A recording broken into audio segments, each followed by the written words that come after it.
Now you are going to apply a clamp. This is a clamp which is placed before going on cardiopulmonary bypass. You clamp the total aorta.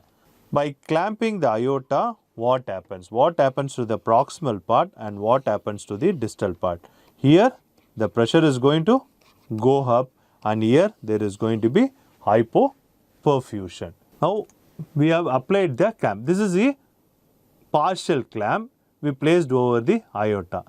Just look at the hemodynamics. What has happened?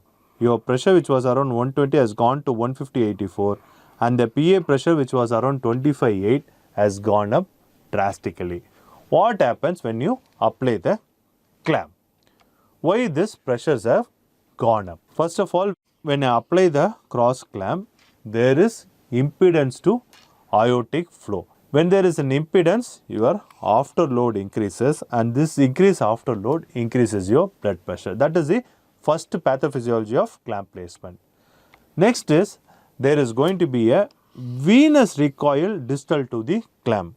This venous recoil increases your IV filling and preload, thereby your cardiac output increases and your arterial pressure goes up. Third thing is there is when you apply a clamp, the vasoconstrictor from the aortic endothelium is released and this increases your arterial resistance and afterload and this also increases your arterial pressure. Another important thing is like arterial constriction, there can be venoconstriction also proximal and distal to the clamp.